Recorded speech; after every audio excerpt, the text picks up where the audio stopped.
আসসালামু আলাইকুম প্রিয় সপ্তম শ্রেণীর শিক্ষার্থীবৃন্দ, আশা করি সবাই ভালো আছো। অনুশীলনী 1.2 নতুন ক্লাসে তোমাদের সবাইকে স্বাগত। আজকে আমরা তোমাদের মূল বইয়ের 13, 14 এবং 15 নম্বর অঙ্ক করব। তো চলো শুরু করা যায়। আমাদের 13 নম্বর অঙ্কে বলছে একটি সমবায় সমিতির যতজন সদস্য ছিল প্রত্যেকে তত 20 টাকা করে চাঁদা দেওয়ায় মোট 20,480 টাকা হলো। সমিতির সদস্য সংখ্যা নির্ণয় করো। আমি এর আগেও বলেছি তোমাদের যে আমরা যে পাটিগণিতের যে অঙ্কগুলা করে থাকি সাধারণত, এই অঙ্কগুলার যে কোশ্চেন দেওয়া থাকে, এই কোশ্চেনের মধ্যে অ্যান্সারটা থাকে। তোমার কাজ কি, এই কোশ্চেনটা ভালো করে বুঝে একটা সমীকরণ দাঁড় করো। এই সমীকরণটা তুমি যদি দাঁড় করাতে পারো তাহলে কিন্তু খুব ইজিলি তোমরা এই ধরনের কোশ্চেন সলভ করতে পারবে। তো চলো আমরা দেখি সমীকরণটা কিভাবে দাঁড় করা যায়। আমাদের প্রথমে বলছে কি, যতজন সদস্য ছিল প্রত্যেকে তত 20 টাকা দিয়েছে। তার মানে এটাকে আমি যদি বলি যে তোমাদের ক্লাসে 5 জন সদস্য আছে, প্রত্যেকে যতজন আছে প্রত্যেকে ততটি করে চকলেট আমাকে দিবা। তাহলে আছে কয়জন? 5 জন। আমি শর্ত দিয়েছি কি, প্রত্যেকে যতজন সদস্য আছে প্রত্যেকে ততটি করে চকলেট আমাকে দিবা। তাহলে এক একজন আমাকে কয়টি করে চকলেট দিবা? 5টি করে। কারণ শর্তে বলা ছিল কি, প্রত্যেকে ততটি করে, মানে সদস্য সংখ্যা যত প্রত্যেকে ততটি করে চকলেট দিবা। তাহলে এক একজন দেবে কত? 5টি করে চকলেট দিবে। এখানে কিন্তু সেম সেই কথা বলছে যে যতজন সদস্য প্রত্যেকে তত 20 টাকা দিবে। সদস্য সংখ্যা কত আমরা তো জানি না। তাহলে এখানে আমরা ধরে নিব সদস্য সংখ্যা কজন, অথবা এক্স ওয়াই জেড জন যাই হোক না কেন। তো আমরা যে সদস্য সংখ্যা ধরবো প্রত্যেকে দিবে কি, সেই সদস্য সংখ্যার সাথে 20 হবে গুণ। কারণ আমি বলছিলাম যে 5 জন যদি থাকে তাহলে কয়টা চকলেট দিবে? এক একজনে 5টি করে, তাই না? তাহলে এখানে কজন কত টাকা দিবে? কজন হচ্ছে টোটাল আছে আমার সমিতির সদস্য, তাহলে একজন কত দিবে? যত সদস্য তত 20 টাকা। তাহলে ক গুণিত 20 টাকা দিবে একজন। এই থটটা বুঝতে পারলে অঙ্ক শেষ। তাহলে আমরা ধরে নিই যে ধরি সমিতি সদস্য সংখ্যা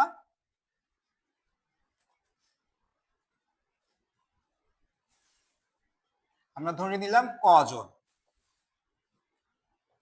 ওকে, তাহলে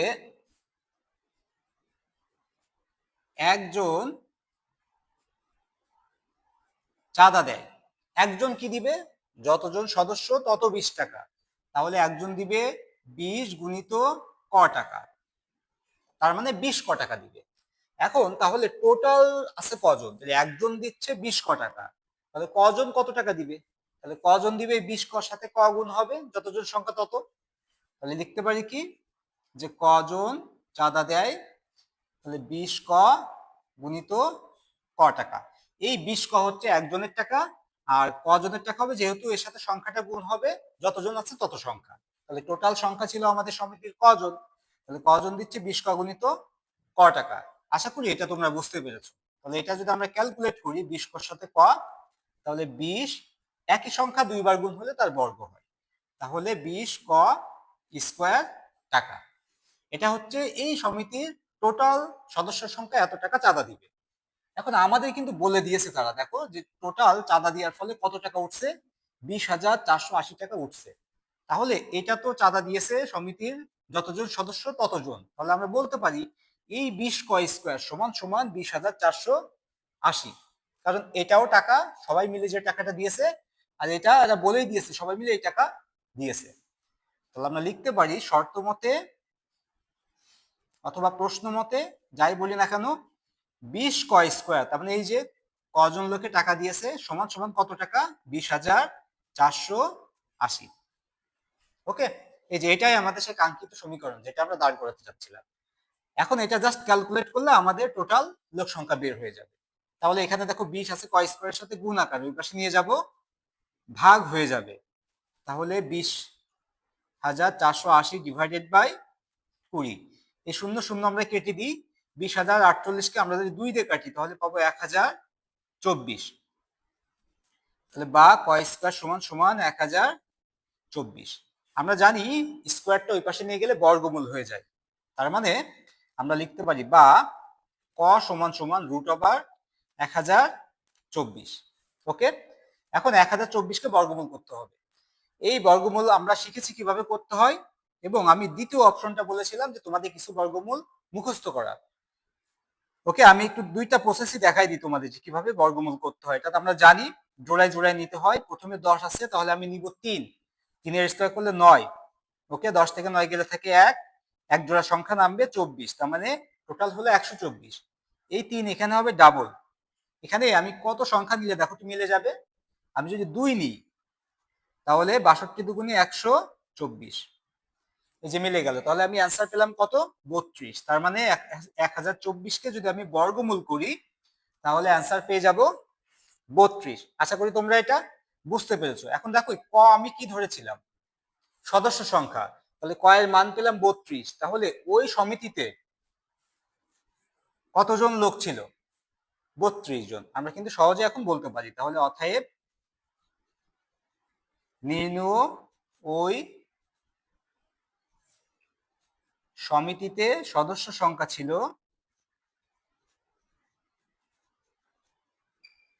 32 জন। ওকে, আশা করি তোমরা অঙ্কটা খুব সহজে বুঝতে পেরেছো। এখন তোমাদের একটা শুদ্ধি পরীক্ষা দেখাই। সেটা হচ্ছে আমরা যে অঙ্কটি করলাম, অঙ্কটি সঠিক আছে কিনা। প্রত্যেকটা অঙ্কেরই শুদ্ধি পরীক্ষা করা যায়। আমি একটা অঙ্ক দেখাই দিই, তোমরা বাসায় বসে বসে বাকিগুলা করবা। এটা হচ্ছে আমাদের 32 জন সদস্য সংখ্যা বের হয়েছে। আমরা দেখবো যে আসলে এই অঙ্ক উত্তরটি ঠিক আছে কিনা। আমাদের শর্ত ছিল কি, প্রত্যেকে তত 20 টাকা দিবে, এক একজন। তাহলে একজন কত টাকা দিবে? তখন তো 32 গুণিত 20 টাকা। তাহলে একজন দেবে কত? 20 গুণিত 32। তাহলে 32 দুগুণে 64, তোমার 640 টাকা। এটা হচ্ছে একজন দিবে চাঁদা। তাহলে আমাদের টোটাল আছে 32 জন। তাহলে 32 জন কত দিবে? 640 গুণিত 32। এটা গুণ করে দেখি আমরা। 2 শূন্য শূন্য, 4 দুগুণা 8, 6 দুগুণা 12। ওকে, 3 শূন্য শূন্য, 3 এসে 12, 2 হাতে 1, 318, 1 19।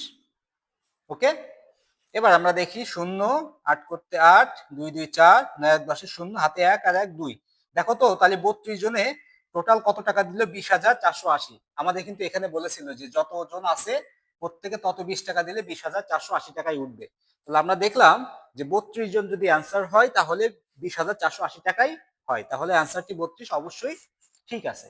তাহলে এই ধরনের যত কোশ্চেন আছে তোমরা বাসায় বসে যদি একটু শুদ্ধি পরীক্ষা করো তাহলে অঙ্কের প্রতি তোমাদের যে ধারণাটা এটা আরো ভালো হবে, এবং তোমাদের এই যে বেসিকের কথা বলি আমরা, বেসিকটা আরো মজবুত হবে ইনশাল্লাহ। ওকে, তো চলো আমরা আজকে পরের অঙ্কটি করে ফেলি। তো পরের অঙ্কটিতে আমাদের বসে কোনো বাগানে 1800টি চারা গাছ বর্গাকারে লাগাতে গিয়ে 36টি গাছ বেশি হলো, প্রত্যেক সারিতে চারা গাছের সংখ্যা নির্ণয় করো।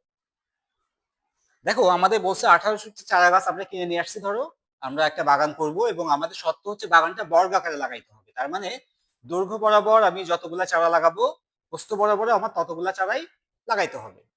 এখন যে চারা কিনে নিয়ে আসছে, ধরো মালি, সে তো জানে না যে বর্গাকারে লাগাইতে গেলে কয়টা চারা লাগবে। সে আন্দাজ করে 1800টি চারা কিনে নিয়ে আসছে।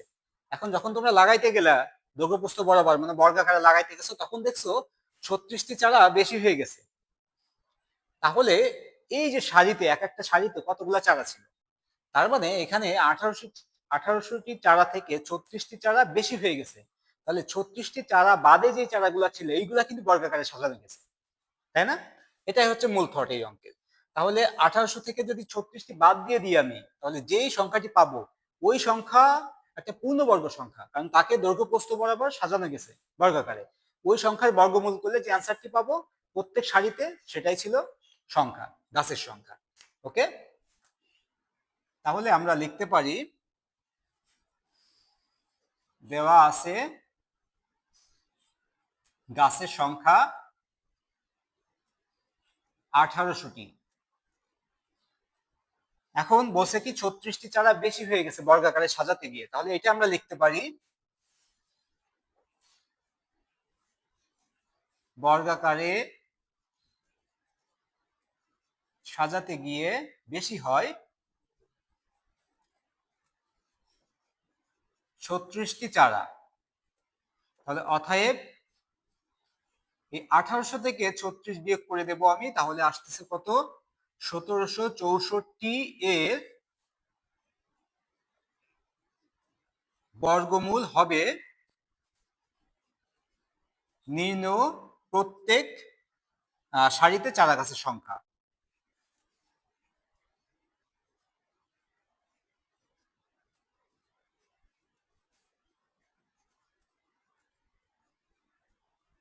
ওকে, আশা করি বুঝতে পেরেছো তোমরা। এই যে যে কথাটা আমরা লিখলাম, এতক্ষণ যে কথাটা আলোচনা করলাম সেটাই আমরা লিখলাম, যে 36টি যেহেতু বেঁচে গেছে, তাহলে 1800 থেকে 36 বিয়োগ করলে যে সংখ্যাটি পাবো, এই সংখ্যাটার বর্গমূল করলেই আমি যে সংখ্যাটি পাবো সেটাই হচ্ছে প্রত্যেক সারিতে চারা গাছের সংখ্যা।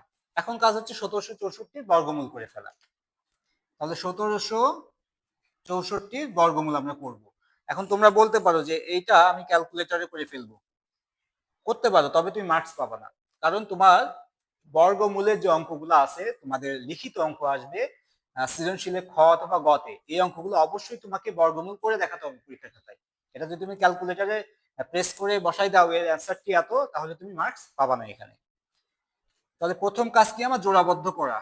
জোড়ায় আছে এমন সংখ্যা নিব যার বর্গ করলে প্রথম জোড়া সমান হবে বা তার চেয়ে ছোট হবে। আমি নিতে পারি 4, 4 বর্গ করলে 4 4 16, 17 থেকে 16 বাদ দাও, থাকে 1, এই 4টা এখানে হবে ডাবল। এরপরে এক জোড়া সংখ্যা নামবে, এক জোড়া আছে 64, নেমে গেল। এখন কাজ হচ্ছে আমার এখানে যে সংখ্যা নিব সেই সংখ্যা এখানে বসবে এবং টোটাল সংখ্যার সাথে এটা গুণ হয়ে এখানে বসবে। কত নিলে দেখো তো এখানে 164 হয়। আমি যদি 1 নিই তাহলে 81 হবে, 81 গুণিত 1 81, ছোট হয়ে যাচ্ছে। আমি যদি 2 নিই তাহলে দেখো 82 গুণিত 2 164 মিলে যাচ্ছে। 2 নিব, 82 গুণিত 2 164 মিলে গেল। তাহলে আমি পেলাম কত দেখো তো? অ্যান্সার 42। তার মানে বর্গাকারে যদি সাজাই আমি এই চারাগুলাকে, তাহলে প্রত্যেক সারিতে গাছের সংখ্যা হবে কয়টি? 42টি। আশা করি তোমরা বুঝতে পেরেছো। এই কথাটা আমরা এখন লিখবো। অতএব প্রত্যেক সারিতে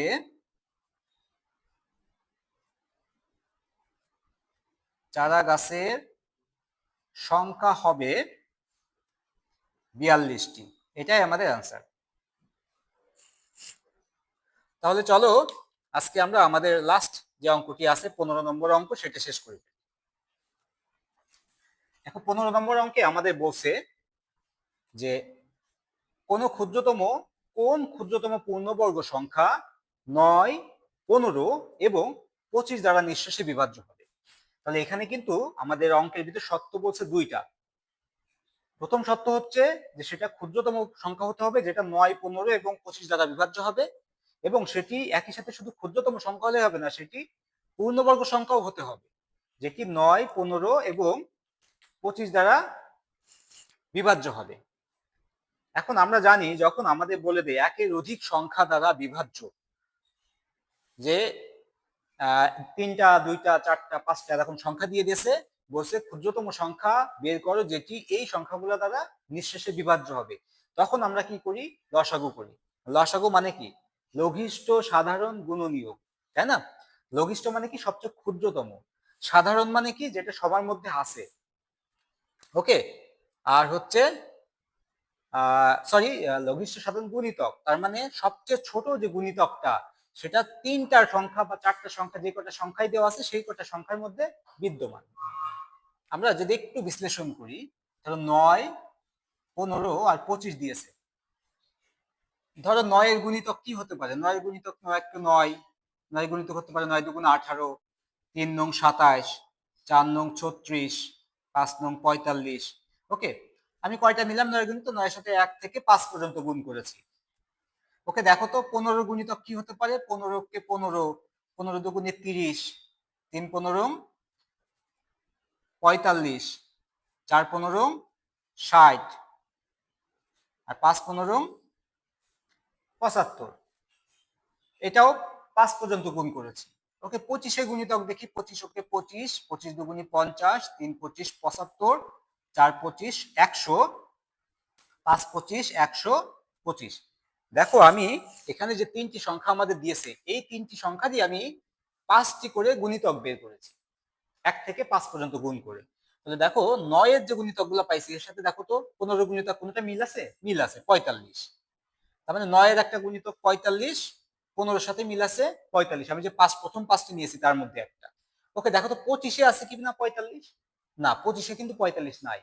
তাহলে আমি দেখতে পারলাম ৪৫ কিন্তু ৯ এবং ১৫ গুণিতক হবে, কিন্তু সেটা ২৫-এর হচ্ছে না। তাহলে এইভাবে দেখতে হবে যে কোন গুণিতকটি তিনটার মধ্যে কমন আছে এবং সেটি সবচেয়ে ছোট। আমরা আরেকটু বিশ্লেষণ করি। এবার যদি আরেকটু বেশি নিই তাহলে ৬ নিলে ৬ নং ৫৪, ৭ নং ৬৩, ৮ নং ৭২, ৯ নং ৮১, ৯ 10 90। ওকে, তারপরে 10টা নিলাম, এবার আমরা ১৫-র 10টা নিই, তাহলে ৭৫, ৬ ১৫ কত হবে 90, ৭ ১৫ ১০৫, ৮ ১৫ ১২০, ৯ ১৫ ১৩৫, ১৫ 10 ১৫০। ওকে, এরও 10টা নিই, তাহলে ৬ ১৫ ৬ ২৫ কত হবে ১৫০, ৭ ২৫ ১৭৫, ৮ ২৫ ২০০, ৯ ২৫ ২২৫, ১০ ২৫ ২৫০। দেখো 10টা করে আমরা গুণিতক নিয়েছি, কিন্তু কোনো সাধারণ গুণিতক কিন্তু আমরা পাইনি এখনো পর্যন্ত, যেটা এই তিনটা সংখ্যার মধ্যে বিদ্যমান। তাহলে এইভাবে করে আমাদের দেখতে হবে যে কোন সংখ্যাটি, কোন গুণিতকটি এই তিনটি সংখ্যার মধ্যে বিদ্যমান আছে, সেই সংখ্যাটি হবে এই তিনটি সংখ্যা দ্বারা নিঃশেষে বিভাজ্য। তাহলে এটা আমরা বের করি সহজে। এইভাবে যদি বের করতে যাই আমরা, তাহলে অনেক সময় লাগবে, কারণ এই ৯ এর গুণিতক বের করতে করতে অনেক, ধরো আমরা 10টা নিলাম তবুও পাইনি, আমি 20টা নিলাম নাও পেতে পারি, 30টা নিলাম নাও পেতে পারি। তাহলে সহজ প্রসেস কি? সহজ প্রসেস হচ্ছে যে কয়টা সংখ্যা দেওয়া থাকবে এই কয়টা সংখ্যার আমরা লসাগু করে ফেলি, তাহলে খুব সহজে আমরা পেয়ে যাই যে কোন সংখ্যাটি আছে যে সংখ্যাটি দ্বারা তিনটাই নিঃশেষে বিভাজ্য হবে। তাহলে আশা করি তোমরা থটটা বুঝতে পেরেছো। এখন প্রথম কাজ হচ্ছে আমার যে সংখ্যাগুলো দেওয়া ছিল এই সংখ্যাগুলোর লসাগু বের করা। তাহলে প্রথম আমি করব কি, যে ৯, ১৫ এবং ২৫ এর লসাগুই হবে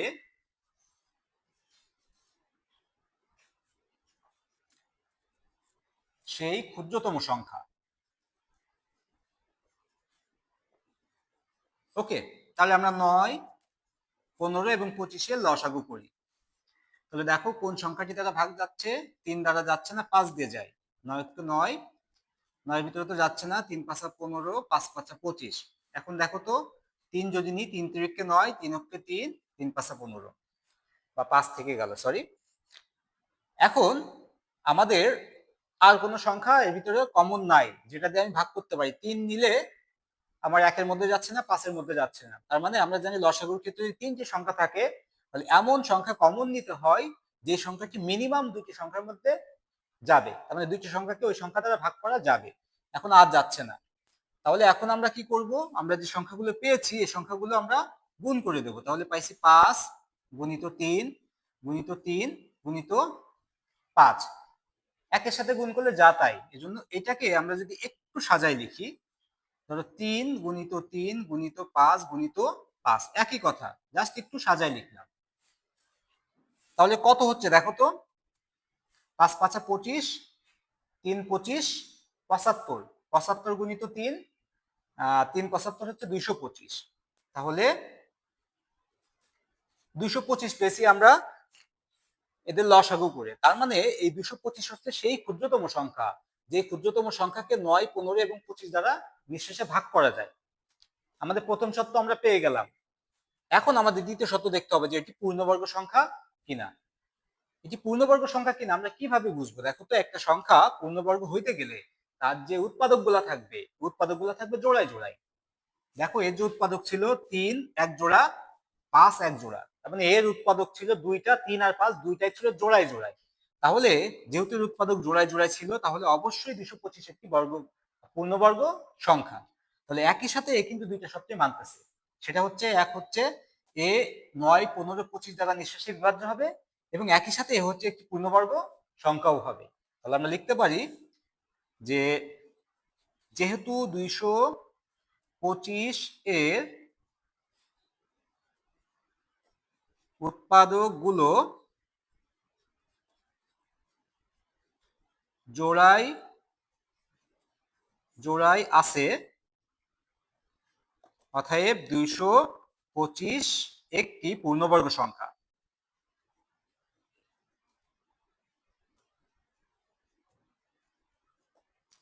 তাহলে আমরা পেয়ে গেলাম 225 সেই সংখ্যা যেটা এই তিনটা দ্বারাও ভাগ করা যাবে এবং একটি পূর্ণবর্গ সংখ্যাও হবে। অতএব নির্ণেয় সংখ্যা বা নির্ণেয়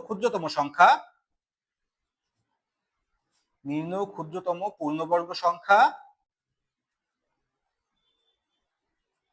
225। ওকে, তাহলে আশা করি তোমরা অঙ্কটি বুঝতে পেরেছো। তাহলে আজকে এই পর্যন্তই। আমরা পরবর্তী ক্লাসে ইনশাল্লাহ এই অধ্যায়ের অন্য যে অঙ্কগুলো আছে সেগুলো নিয়ে কথা বলবো। ভালো থেকো সবাই, আল্লাহ হাফেজ।